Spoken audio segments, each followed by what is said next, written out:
The iconic fantasy role-playing game Dungeons & Dragons, also known as D&D, is attracting some new fans in Nova Scotia.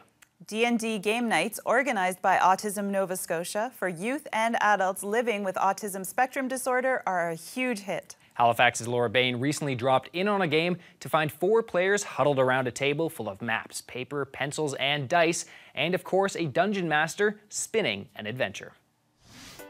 You guys are in the bar. It's a lovely, warm, late fall afternoon. What would you like to do? In the back room of Cape and Cowl Comics and Collectibles in Sackville, some drama is unfolding in a Dungeons & Dragons campaign.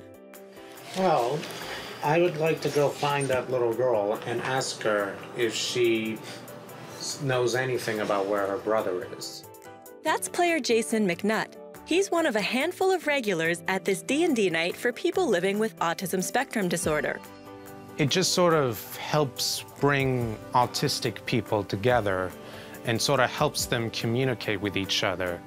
I find that I really have a lot of fun and that I've gone to know a little bit about everyone else who plays here.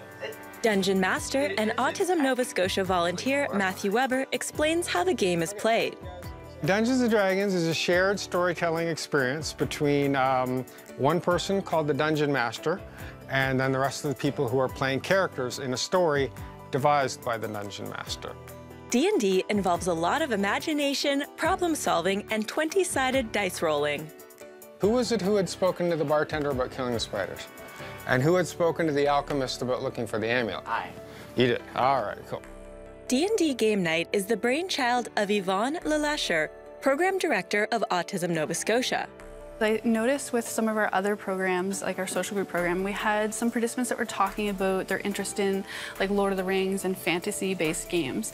And I have a very close friend of mine who plays D&D themselves, so I started connecting the dots together and just thought, let's just try it and see. And it ended up being something that everybody was interested in. He's like, I only got 75 gold pieces saved up, or I can give you a bunch of healing potions. What do you want?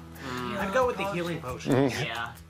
It brings a group of people that have similar interests together. You get to hang out with a group of friends.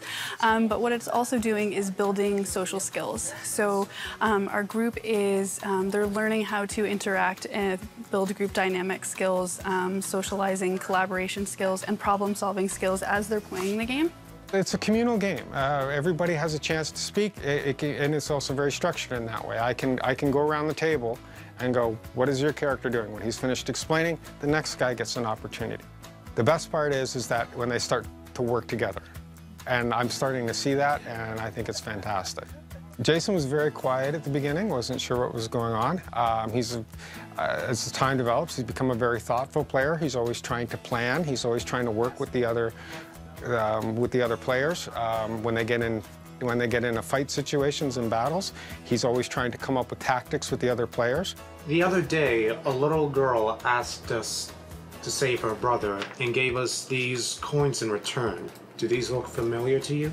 I think the only thing that could be quote-unquote difficult is how much time it takes. It's very time-consuming, so it tends to be why people seem to be sort of like scared by it, plus with how much math it is. But it's really addition and subtraction, not really multiplying or anything.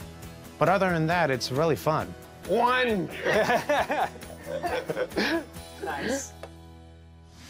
Autism Nova Scotia runs 4 D&D groups, and they are hoping to start more. They're also working to create a D&D autism guide. It will offer a how-to for people interested in starting their own D&D club, for people with autism, including materials, lesson plans, and helpful tips. For more information, go to autismnovascotia.cat.